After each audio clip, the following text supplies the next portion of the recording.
Otro Fútbol, un podcast dedicado a hablar de un fútbol distinto. Los técnicos tienen que saber un poquito de preparación física y los preparadores físicos tienen que saber un poquito de técnica y de táctica.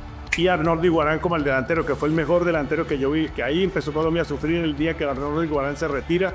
El Nacional se puede sentir orgulloso porque tiene una de las mejores sedes deportivas y tiene uno de los mejores lugares para recuperar jugadores. Carcamán, ¿qué ha habido? ¿Cómo está usted? Buenas tardes. Chirus, hoy tengo una camiseta de lo más famoso en Colombia, es la de Freddy Eusebio Rincón, minuto 92, Colombia-Alemania en Milán. En San Siro, o en el Giuseppe Meazza, ¿no? En Milán, depende porque no juega ni Inter ni AC Milán, entonces no sé cuál sería el nombre. Pero fue en el Mundial del 90, después de Chile, 62, tuvimos el gusto de ir a Italia. Yo ya estaba en la universidad, usted creo que no había nacido. No. Y en el banco había una persona con la cual vamos a hablar hoy, Diego Barragán. Diego es preparador físico titulado en Uruguay y ha sido técnico y asistente técnico y preparador físico de muchas personalidades, pero creo que la personalidad es él. Diego, bienvenido a Otro Fútbol. Diego, un gusto, ¿qué tal? Saludo cordial para los dos. Lógicamente que la juventud dice que no nos vio porque ahora son todos jóvenes. No, yo no, y yo ya tengo. Son todos niños. Andrés no, pero yo sí. Yo cuando usted estaba en el banquillo de Freddy Rincón, yo tenía 25 años, así que no me las voy a dar de joven acá. Yo estaba por ahí también por esa edad. Lo que pasa es que he tomado mucho jugo de guanábana y se me ha puesto blanco el pelo. Sí, no, eso es un poco los problemas que hay. A mí me pasa es acá. Se me escurre jugo de guanábana, pero de resto bien. Bueno, Diego, yo creo que estábamos hablando ahorita con Martín y usted tal vez es la persona más importante que ha pasado por este podcast en temas de fútbol. Es decir, estar en el banquillo en Argentina, en Colombia, en Valladolid. En el Cali, en ¿cómo? Cali, ver, no sé si vio, creo que no, y eso debe ser un poco doloroso, ver finales de Copa Libertadores dirigiendo o siendo el preparador físico, pues nos parece... Con América. Con América me parece que es importante. Sí, también la fortuna de ganarla con el Atlético Nacional. Claro. En 1989, que fue la primera vez para Colombia y para la zona del Pacífico, que es Ecuador, Venezuela, Perú. Chile. Eso fue un logro importantísimo para nuestras carreras. Claro. Empecemos por el primero. Diego, usted se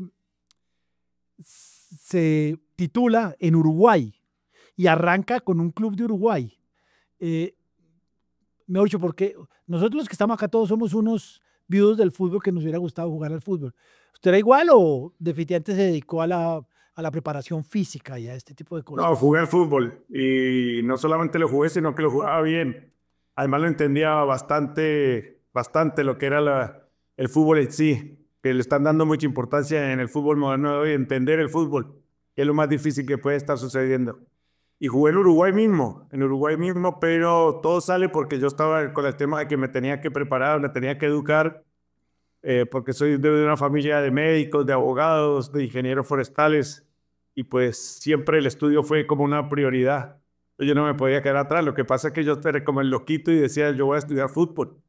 Y una de las formas de estudiar fútbol fue a través de la preparación física y encontré entrenadores como el Pulpa Chamendi, que se me buscó al lado en el Pascual Guerrero en el año 76, al profesor Julio Fiosia, y de ahí arrancó todo, porque yo estuve por Madrid, por el Bernabéu, con Santiago Bernabéu tratando de estudiar, igualmente con Vladimir Popovic en Estrella Roja, allá en Yugoslavia.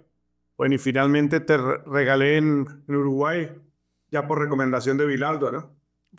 Pero está hablando de personajes. Sí. Santiago Bernabéu, Carlos Salvador Vilardo, Vladimir Popovic. Acá los hijos de vecinos somos Martín Jaramillo y Andrés Charria. Gente, pero valiosísima para el fútbol. Sí, pienso que sí. Además, tenía ese contacto en el Deportivo Cali a través de Don Ali Gorayev, y por eso aparece la figura de Santiago Bernabéu, que para mí fue algo fundamental. Y bueno, y finalmente recalar en Uruguay, hacer mi carrera de educación física y deporte, igualmente de entrenador, y recibirme o graduarme, como se dice acá en Colombia, y tratar de brindar los conocimientos y tratar de uno no solamente de hablar, sino tratar de dejar enseñanza en el fútbol, que no es fácil. Profe, usted ha jugado, o más bien estuvo, perdón, como preparador en Millonarios, en el Cali, en América, en Bucaramanga, en Nacional, en Santa Fe. ¿De cuál es hincha? Yo de la pelota redonda. No, pero de verdad, y de chiquito, pues, desde pelado era hincha con el equipo. que va a su papá. A ver, yo nací en el Deportivo Cali. Nací en el Deportivo Cali. Gracias que mi papá era el médico del Deportivo Cali, entonces yo tenía contacto de ese Cali grande del 65 al 75, donde pasaron no solamente grandes jugadores colombianos, sino extranjeros, grandes entrenadores. Por eso hablaba lo del Pulpa Chamendi, que fue prácticamente el que me dio la aval para estudiar. Y después he andado por el mundo detrás de la pelota redonda, pero haciendo de todo un poquito. Intervengo en la preparación física, en la parte técnica, porque creo que todo tiene que estar conectado. Esto no es una sola cosa, sino que tiene que ser integral. Y el fútbol es uno. Y usted empezó siendo técnico de Millonarios. Claro, claro. Es que los técnicos tienen que saber un poquito de preparación física y la preparación física tiene que saber un poquito de técnica y de táctica. Lo primero que hace un alumno, ya sea en voleibol, en baloncesto, en fútbol, es tirarte el balón a ver cómo le pegas. Si le pegas mal, perdiste toda credibilidad. Lo mismo es en voleibol, si no golpeas bien el balón o la pinchas, no te va a respetar porque es así. Y entonces uno tiene que saber de todo un poquito. Por eso a veces yo discuto un poquito con los entrenadores y digo, hay que saber algo de preparación física porque esto no es que haga abdominales, haga carrera continua, haga esto, no. Esto tiene una ciencia porque la educación física es una ciencia. El fútbol es empírico. No, claro, de acuerdo. Profe, y hablando de que todo tiene que estar conectado, tengo aquí una estadística y creo que esta puede ser una duda que tenemos todos los futboleros en el país. Dairo Moreno jugó los 142 de los últimos 143 partidos posibles. Jugó Dairo en el 2000, pues del 2025 para atrás. Y pues no es ningún secreto que Dairo, y él mismo lo dice, tiene una vitamina, y él la dice así, que es el trago. Y aún así no se lesiona, siempre está vigente, mete goles, acaba de jugar en La Paz y corrió todo el partido. Corrió como si tuviera 20. Y tiene 39. Y al mismo tiempo hay jugadores que uno ve, por ejemplo, que entrenan, o Falcao, pues que por ejemplo, que es un caso que entrena y que uno lo ve que es muy cuidado, o sea, que cuida mucho su cuerpo, pero al mismo tiempo no pues, se lesiona y como que no le da. ¿Usted qué puede decir al respecto de esas dos cosas? Bueno, aquí hay varios puntos para tocar. Primero que hay jugadores de pequeña data, digámoslo así, que recién están saliendo, jugadores jóvenes, jugadores con data, o sea, jugadores que compiten y jugadores de larga data. Eso es como es el caso de Jairo, que ha jugado mucho tiempo y todo. Y eso lleva a que uno se tiene que encontrar con las personas y en el momento que es. Por ejemplo, yo veo que a Dairo lo quieren en Manizales y no solamente la gente de Manizales, sino su entrenador y sus jugadores, sus compañeros. Entonces, cuando hay esa parte de amor, el jugador se siente a gusto, se siente bien, y cuando llega el momento, disfruta con el fútbol, y cuando uno disfruta, generalmente no se lesiona. Generalmente se lesionan los que piensan en pegar patadas o tienen rabia contra el rival, le quieren ganar como sea, entonces van y se lesionan porque están con rabia, y cuando uno está con rabia, le salen mal las cosas mal. Cuando uno está tranquilo, está feliz, Está jugando.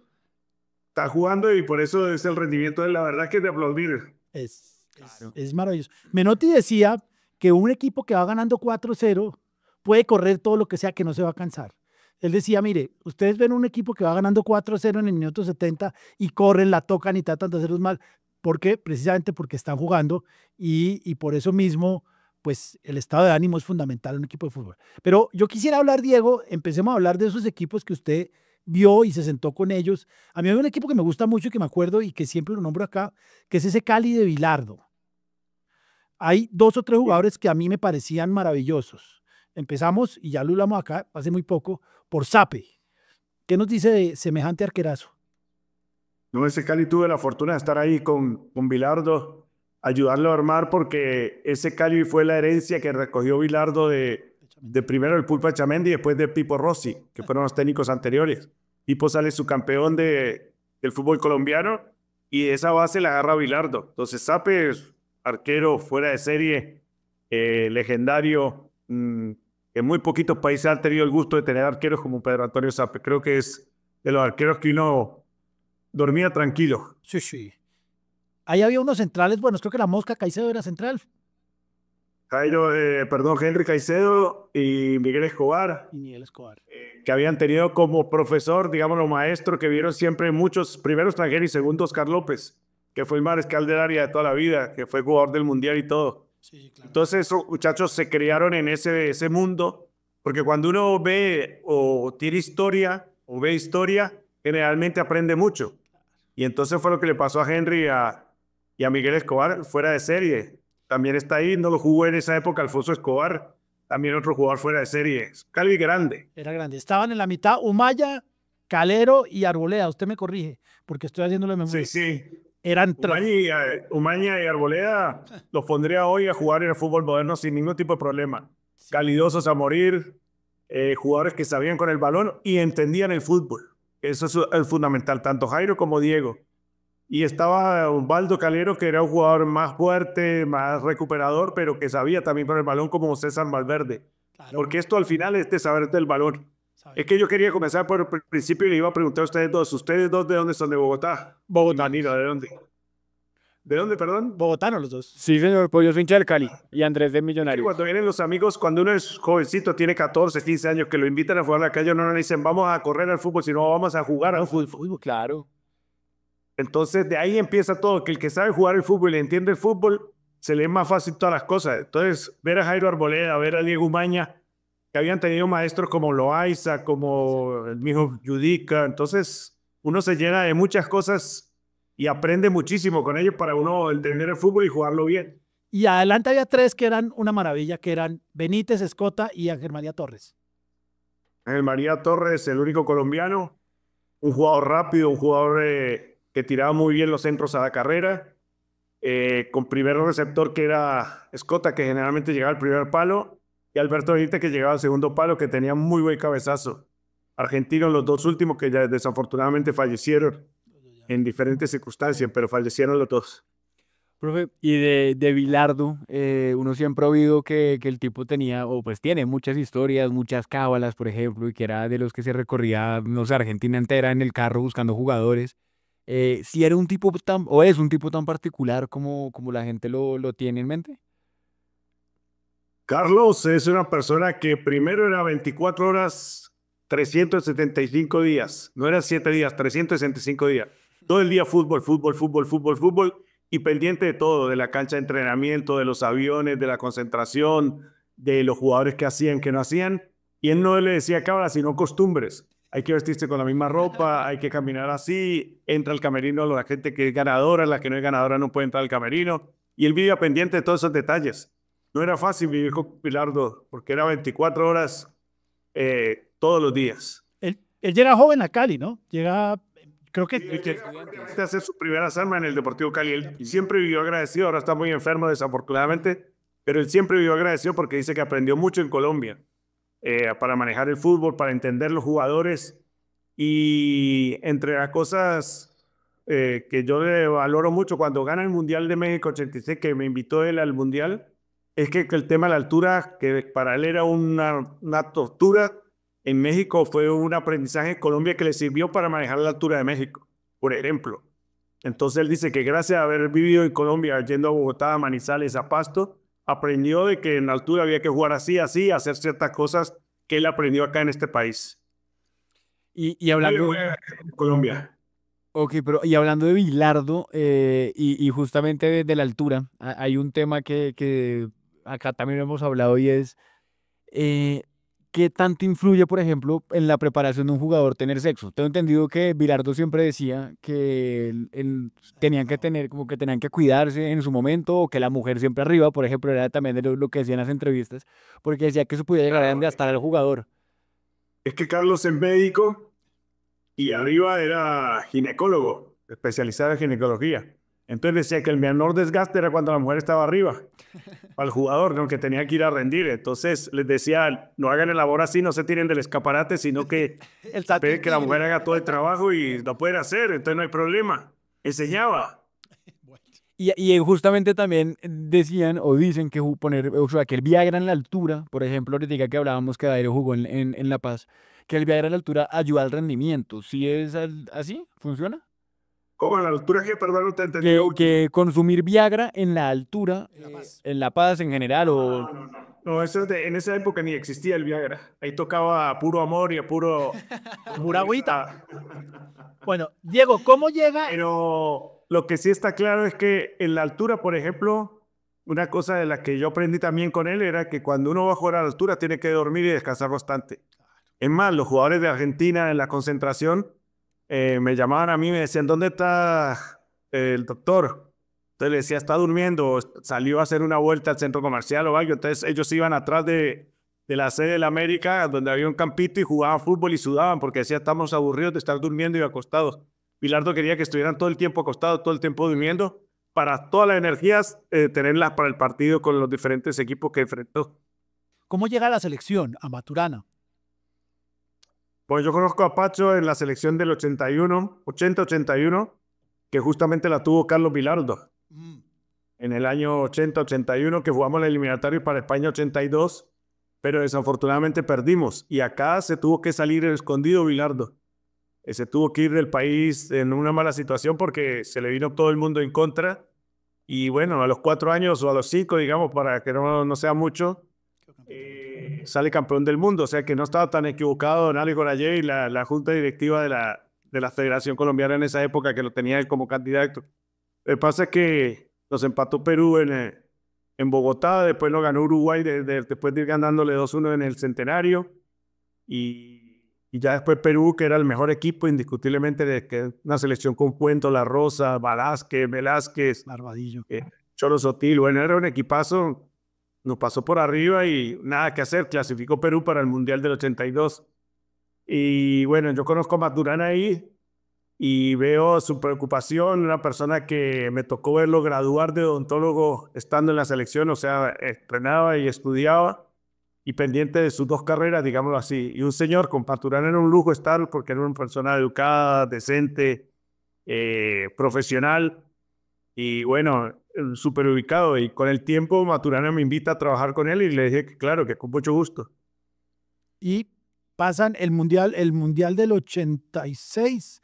Creo que lo dirige Ochoa, que no nos va muy bien en un repechaje contra Paraguay. Si no estoy mal, puedo estar inventando. Pero ya en el Italia 90 ya estaba formado, digamos que había 2 equipos que más o menos tenían la selección que era nacional, lógicamente, y la delantera de Millonarios y Guarán Hernández y Estrada. Hicieron un buen equipo. Bueno, a través del Pulpo Chamendi, que siempre le escuché que cuando uno vaya a cualquier país hay que tratar de que el equipo sea nacional. Y entonces a mí siempre me creó esa inquietud. Y cuando Maturana me invita a Nacional, me dice, yo quiero un equipo netamente criollo, netamente nacional. Y yo le digo, eso es lo que yo quiero, hagámosle para adelante. Eso sí, que nos respalden los directivos. Y bueno, encontramos todo eso. Nacional empezó a mostrar su fútbol por el fútbol colombiano, digámoslo así, inicialmente.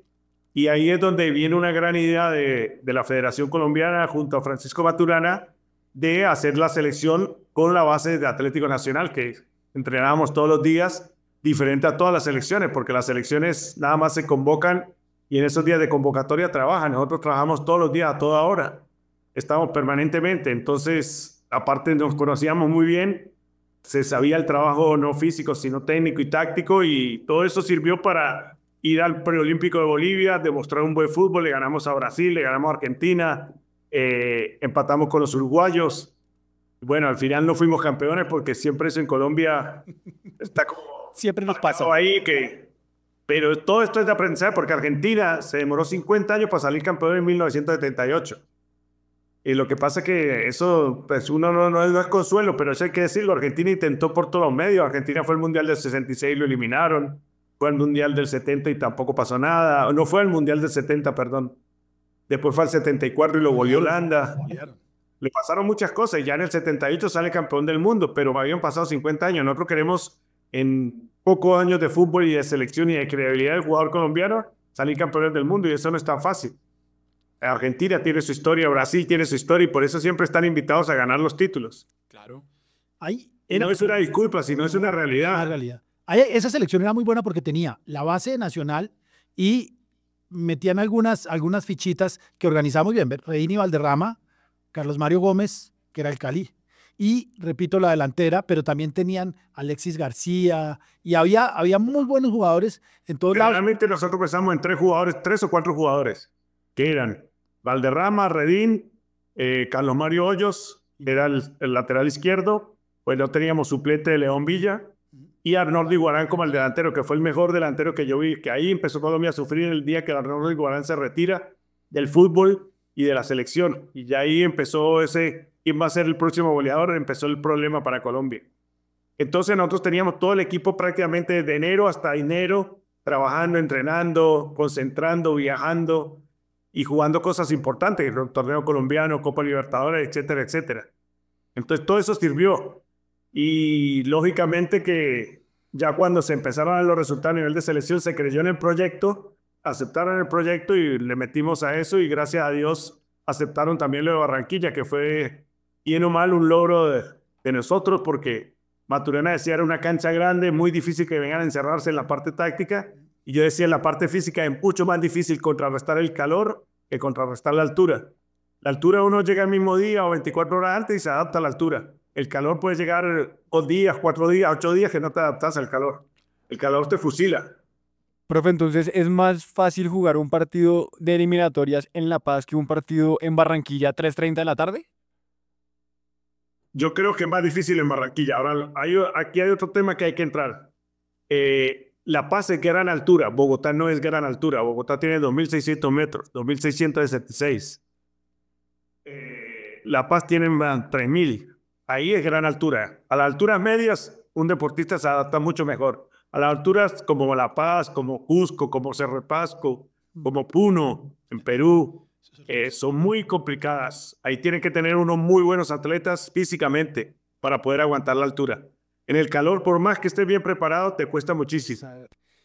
Esa eliminatoria era una eliminatoria de 4 juegos, no eran 6 juegos, 3 locales, 3 visitantes, y era muerte y era muy difícil porque no había momento para recuperarse. Si uno pierde 3 partidos en esta eliminatoria, alcanza a volver.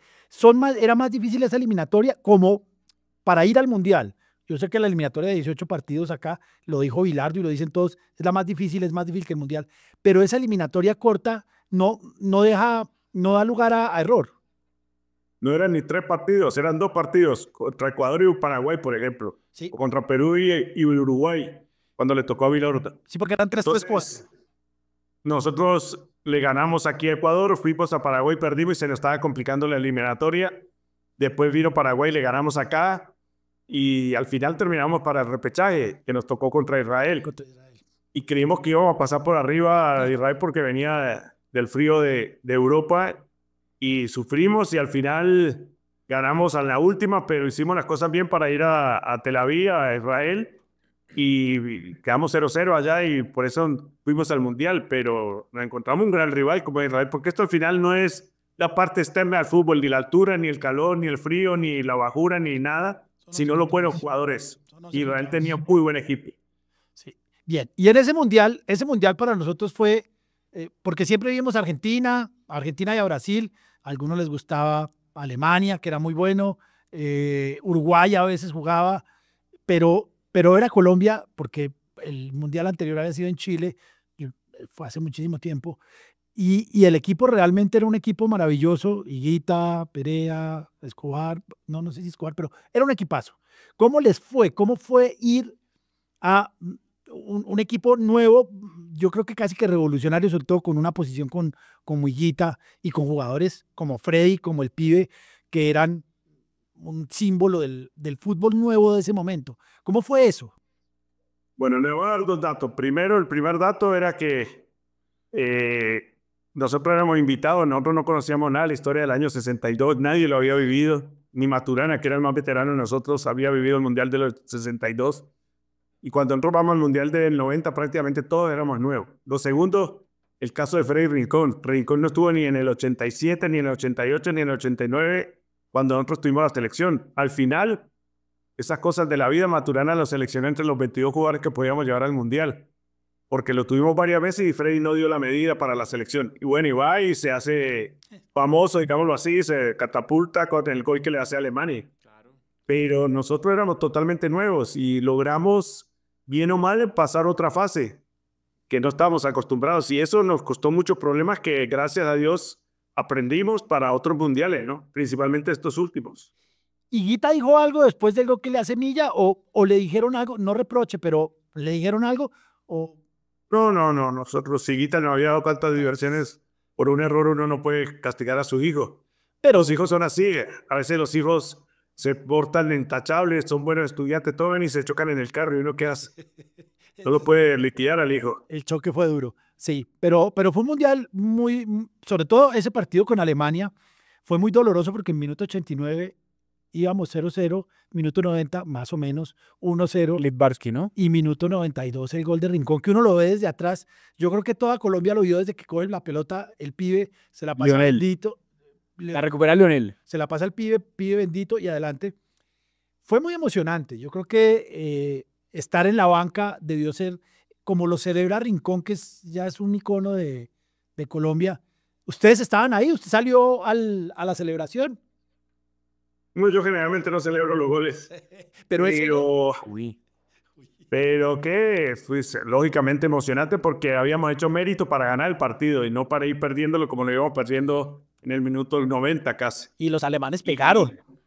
Y jugamos muy bien y tuvimos oportunidades de gol y cambiamos un poquito la imagen de lo que era Colombia. De Colombia es como hoy usted va por cualquier parte del mundo y solamente hablan del patrón del mal y el narcotráfico. En esa época era todo lo que sucedía en Colombia. Popa y todo. Nadie conocía ni a Valderrama, ni a Rincón, ni a Maturana, ni a nadie. Ni a Higuita. Y entonces ese buen fútbol, esa otra mostró otra Colombia. Y eso creo que fue lo más bonito que logramos en ese mundial. Y de ahí empezó una carrera que hoy día se mantiene, ¿no? Colombia la respetan ya a nivel de Sudamérica y a nivel mundial de que enfrentar a Colombia no es fácil. Ponerse esa camiseta no es fácil. No es fácil. Profe, ¿cuál ha sido el momento más feliz para usted en el fútbol que haya vivido pues desde el banco, mejor dicho? A ver, a mí me tocó momentos muy bonitos. El 1-1 con Inglaterra en Wembley, con gol de Andrés Escobar. El Me escondido. tocó el partido con Alemania, el 1-1 con gol de Freddy Rincón y me tocó el 5-0 con Argentina.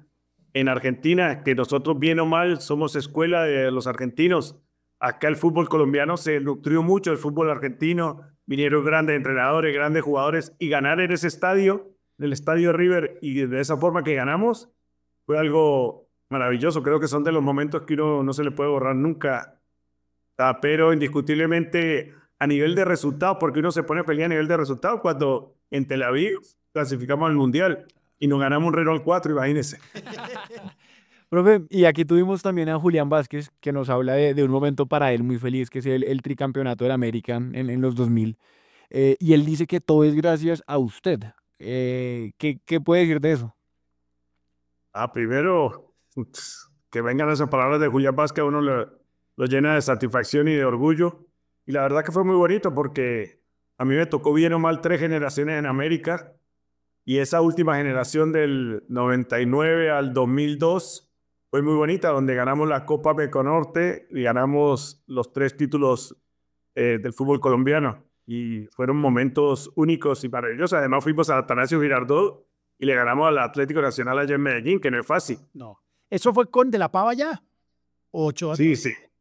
Jaime. Son Ochoa, Maturana y De la Pava en América, si no estoy mal. Creo que el Chiqui estuvo. No, primero está Umaña, Maturana, Luis Augusto García, el Chiqui, y después De la Pava. ¿Usted alcanzó a estar con Ochoa? No.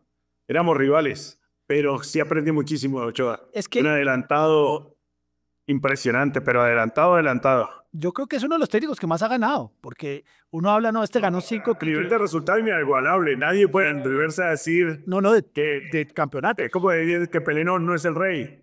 Es lo mismo de Ochoa. Aquí, digan lo que digan, Ochoa tiene la mayor cantidad de títulos y que nadie lo va a lograr en muchos años. Es muy difícil. Arriba internacionalmente no le fue muy bien, pero tuvo grandes equipos y manejar estrellas no es fácil. Manejar a todos estos muchachos que hablamos ahora no es fácil. Eso ni para Ancelotti, ni para Guardiola, ni para Ochoa. Y Ochoa lo manejó como tenía que ser y entonces ahí aprendimos mucho todos. Profe, y ahora de la actualidad, usted mencionaba justamente a Ancelotti. Yo hace poquito me leí el libro de él, Liderazgo Tranquilo, y contaba que lo que él hace es que plantea muy bien la defensa, pero que el ataque es algo que le dejaría como a la libre imaginación de los jugadores, que eso no hay que plantearlo. Que le hagan. Que le hagan, exacto, que vía libre. Pero yo sí Yo tengo la fortuna de conocer a Ancelotti desde el año 89, que jugamos en Tokio, él con el Milán, nosotros con Nacional. Y después, cada vez que uno va a España, de las personas que lo reciben a uno muy bien es Ancelotti, es muy amigo de Francisco Maturana. Y todo ese contacto con Ancelotti, hablar de fútbol con él es un lujo. Además que, claro, porque uno no le puede decir al delantero, coge la pelota, hace así, y la metes allá. Es como decirle a Messi jugó así, o a Maradona jugó así, o a Pelé jugó así. Eso no se puede. Uno sí puede organizar el equipo. Tenerlo bien organizadito, los 90 minutos, pero la creatividad, que en el fútbol actual se ha perdido tantos. Y bueno, lo hablaba con Ancelotti antes decía que la inteligencia artificial empataba el partido y que iba a clasificar él. Y le digo, ojalá sea así. Pero perdió, y arriba que perdió, la inteligencia artificial no le pegó ni al palo. No, nada, esto no es de inteligencia artificial, con el respeto que merece la juventud. Esto es de buen fútbol y de buenos jugadores. Y de buena preparación. Total. De acuerdo, Ancelotti, tipo, para mí, para aprenderle para manejar los grupos que él tiene, manejar el Real Madrid no es fácil. Eso es una... Eso es... Y lo aman todos, además el manejo de camerino es impresionante. Pero, en este momento, en la actualidad, si usted pone, no sé, al Real Madrid actual o a una, bueno, Barcelona ahorita o el City de años pasados de Guardiola, por ejemplo, en comparación a un equipo, el Milan del 89 justamente, el de Arrigo Sacchi. Rigo, un muy buen equipo, muy organizado, que jugaba fuera de juego, adelantando líneas, un equipo muy corto, pero un equipo que no le decía nada a Van Basten ni a Gullit para hacer los goles. Es que le hace una... Y bueno, y a nosotros no nos hizo goles ni Gullit ni Van Basten, le hizo gol Iván, que no está ahí en los planes. En esa época no existía ¿cómo se llama? Toda la parte de la lista de... No, con toda la tecnología que hay hoy y con todos los equipazos que había antes, ¿quién debería ganar? Yo creo que la respuesta me la sé, pero ¿quién debería ganar, Diego? Claro, pero hoy les miden todo y les ponen Con esos catapult, brasieres con catapult y les miran todo y miran a ver cuánto corre. Con eso no juegan más. Pero ganar de qué? Ganar en el torneo colombiano, la Copa Libertadores, el Mundial. Lo que sea. Lo que sea. Es decir, el Brasil del 70 no tenía una sola métrica. Eso sí los ponían a jugar. Le tiraban centros a Félix y Bueno, el fútbol para mí van a ganar siempre los buenos jugadores de fútbol. Cuando hay buenos jugadores de fútbol hay trabajo, y cuando hay un equipo organizado. Ya ahí si hay uno, por ejemplo, muy buenos equipos, como sucedió acá en el fútbol colombiano, un Dream Team, pero no hay organización, no hay orden, uno no puede esperar nada. Pero ahí está la gran diferencia del fútbol. El fútbol primero es empírico y segundo, marca la diferencia de los buenos jugadores. Y es un juego. En la época del Cari con Escota, Torres Benítez, que en la época Millonarios con Moró, Winter Ortiz y Brand, la América de Careca, Cabañas, Bataglia, era equipo que marca la diferencia. Pelé, Tostado, Gerson, Jairzinho marca la diferencia. Entonces, esa es la gran diferencia en fútbol, es los buenos equipos, los buenos jugadores. Yo creo que esas nuevas métricas le ayudan mucho a ustedes, a los preparadores físicos, sobre todo para que el jugador rinda lo que debería rendir, para que no llegue fundido a un partido. Pero eso no le da calidad a un jugador. No, uno puede trabajar lo mejor posible y hacerlo lo grande, pero si no agarra a los jugadores en su momento, no pasa absolutamente nada. Esto al final lo resuelven los buenos jugadores. Messi en Argentina, Maradona en Argentina, con un gran técnico como Bilardo. Entonces Maradona se destacó en el Mundial del 86, en el 82 no se pudo destacar. Y que a uno le entregue la pelota y que se le devuelva bien, que yo se la entregue a Jaime, a Pedro y a Juan, y que Pedro, Juan y Jaime le entreguen bien el balón a mí, porque si no, no es fácil el fútbol. Profe, usted hoy en día anda en el UTC de preparador físico, ¿cierto? ¿Qué es el UTC? No, ya me fui de ese... Un club que tenía muy buenos jugadores, pero un desorden total. Entonces, cuando así no se puede trabajar. Entonces, prefiero estar en Cali, en mi casa. Ah, bueno, qué bien. Pero bueno, a lo que voy es que hace relativamente poco estaba allá. ¿Cuáles son los cambios que usted vio en lo último que se dedicó pues, de preparador físico hasta hace poco? Y lo que primero arrancó, lo que contaba de Bilardo, de Maturana. La preparación física cambia permanentemente porque es una ciencia. Y es como la medicina, todos los días cosas nuevas. En la pliometría, en el entrenamiento con los niños, con los jóvenes, hay que tener mucho cuidado. Porque a veces veo cada cosa que no puedo entender. Sigo creyendo y convencido que las divisiones menores son fundamentales para cualquier equipo.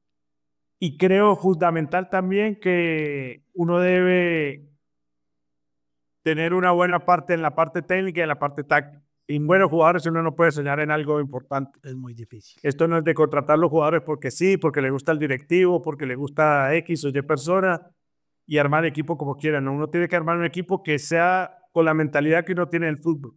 Porque el fútbol al final es empírico, pero al final el fútbol es el que uno siente o le gusta hacer. En estado de ánimo. A mí me gusta una Valderrama, ¿cómo se llama? Maradona. También me gusta ver a James Rodríguez, a Quintero, a Díaz. Son buenos jugadores de fútbol. Por eso jugadores buenos de fútbol, ahí ya uno empieza a interpretar su fútbol. A otros les gustará que le peguen de punta para arriba y ya escoge cada uno su grupo.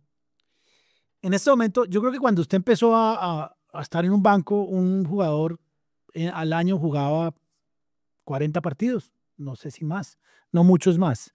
Ahora están llegando a jugar casi 70 al año. Eso indudablemente requiere un trabajo del preparador físico excepcional. Mire, yo tengo registros de los años 87, 88, 89, que los jugadores llegaron casi a 85 partidos por año. Uy. Porque, por ejemplo, Nacional no jugaba solamente el Campeonato Colombiano, sino jugaba Copa Libertadores y jugaba todos los partidos amistosos y de eliminatoria con la Selección Colombia. Y llegaron a 85 jugadores, a 85 partidos en el año. Y bueno, ahí es donde hay que tener tacto y que es fundamental y que lo tiene hoy Nacional. Hoy Nacional se puede sentir orgulloso porque tiene una de las mejores sedes deportivas y tiene uno de los mejores lugares para recuperar jugadores, no solamente en la parte activa, sino en la parte pasiva. Entonces, cuando uno tiene eso, puede soñar en ganar 3 títulos en el año. Mientras que uno no lo tenga, no puede soñar eso, porque Nacional tiene todos los instrumentos modernos y lo último en tecnología para recuperar a los jugadores. Y eso es fundamental. Por eso el departamento médico es fundamental. Aquí en Colombia, para ir uno, por ejemplo, ir a Cúcuta se demora como 3 días, o para ir a Bogotá se demora 2 días, porque Avianca se atrasa, porque hay 80.000 cosas. En Europa usted se pasa por toda Europa y es como si viajara en 2 horas, en 3 horas, si no agarra un tren y lo lleva más rápido y no se le mueve ni la comida se le mueve cuando le sirven a un tren rápido. Entonces, hay muchas formas de llegar, entonces los viajes no son tan largos como ustedes aquí, no hay tanto cambio de alturas, que uno juega hoy en Bogotá, mañana en Cali, pasado mañana en Santa Marta, después va a Pasto, después va a Barranquilla, entonces todo eso favorece al fútbol europeo indiscutiblemente. Yo tuve la fortuna de estar en el fútbol de Europa y es un lujo los viajes, no hay viajes más largos de 3 horas. Claro, no, en España se le dio, pero, profe, y la última, ya para ir cerrando, a Jorge Luis Pinto, por ejemplo, lo han criticado muchos jugadores, me acuerdo de Jaramillo, el que era de Millonarios, por decir que los pone de alguna forma a trotar de más, que los estalla físicamente como para sacar, no sé, resistencia, me imagino, fuerza, de todo. ¿A usted lo han llamado algunas veces como el malo de la película, por decirlo así, por ponerlos a correr de más? Lo que pasa es que hay diferentes formas de correr. Yo vuelvo y repito lo que empezamos la charla, parece que me gustaba al principio, que uno no lo invitan a correr, sino lo invitan a jugar al fútbol. Entonces, si uno va a entrenar fútbol, tiene que ser con el balón y no en un hipódromo. Esas cosas yo no las entiendo. A Pito lo respeto mucho porque fue una persona que se fue y se preparó en Alemania, quiere hacer sus cosas y bueno, respetuoso, pero a nivel de resultados, en Colombia no son los más halagadores, ni en la selección ni en los equipos de Colombia. Después ganó en el exterior, ganó en Perú, ganó en Costa Rica. Costa Rica. Después uno va al club que deja Pito y la verdad que cuando uno llega, se imagina que todos los colombianos somos así, no somos así. No, eso es cierto. Profe, ¿cuál fue el mejor jugador que usted vio cuando estaba sentado en un banco? Colombiano y extranjero. A mí, jugadores extranjeros vi muchos. Yo vi a Loaiza, yo vi a La Llana, yo vi a Toledo, yo vi a Mario Desiderio, vi a Wilton Ortiz, vi a Alejandro Brand, vi a Jairo Arboleda, vi a Arnoldo Iguarán, que para mí, de los jugadores físicamente y técnicamente, de los más ricos. Pero Colombia siempre se ha caracterizado por tener muy buenos jugadores de fútbol. ¿Cuál fue el mejor? Diga uno. Es muy difícil. Yo siempre cuando me dicen el mejor digo en qué posición y en qué década. Porque posiciones arqueros, uno, después defensas centrales, laterales, volantes de primera línea, de segunda, delanteros. Y después las décadas, porque en la década del 60, de pronto yo digo el mejor arquero era el Caimán Sánchez, pero en la época del 70, Sape. Y en los 80, 90, Higuita. Y en el 90 y algo, Córdoba. Oscar. Sí, y ahora de pronto Ospina. Pero entre esos 5 tengo que escoger la época y ya no es fácil. Y lo mismo con los centrales. Yo vi jugar a Oscar López, por ejemplo, un central que fuera de serie, fuera de serie. El mismo Henry Caicedo, pero después yo vi jugar a Zenenewis, vi jugar al Zurdo López, vi jugar a Maturana, que jugaba bien el fútbol Maturín. como central, ¿no? Sí. Bueno, pues profe, nos encantó verlo, nos emocionamos mucho con ese 1-0 y ese 5-0. Para mí es un honor y usted siempre ha estado, Sí, siempre ha sido referente. Usted es el Maturana de los preparadores físicos, fue el que nos convenció a todos que Colombia era un muy buen lugar para ver fútbol y para ir al Mundial. Muchas gracias, profe. A ustedes, muchísimas gracias. Siempre a la orden. Disponible para hablar de fútbol el tiempo que necesite. qué bueno, muchas gracias. profe. Saludos de Julián Vázquez. Dale, muchas gracias. Le voy a llamar porque la verdad que me alargan esas palabras, lo llenan a uno de orgullo y lo comprometen más, ¿no? A seguir estudiando y dándole para adelante. Claro. Bueno, Fuerza al Cali, profe. un abrazo. Sí, le voy a contar una historia así rápida. Ya tengo la camiseta de Valderrama y la de Simeone cuando el 5-0. Ahora, Usted es amigo de Simeone, nos dijeron, de pronto le pedimos el número para ver si lo tiene. en el Atlético de Madrid lo tuve como jugador y ahora tengo muy buena amistad con él. A ver si viene a hablar con nosotros un día, lo bueno. intentamos. Un abrazo, profe. Un abrazo, que esté muy bien.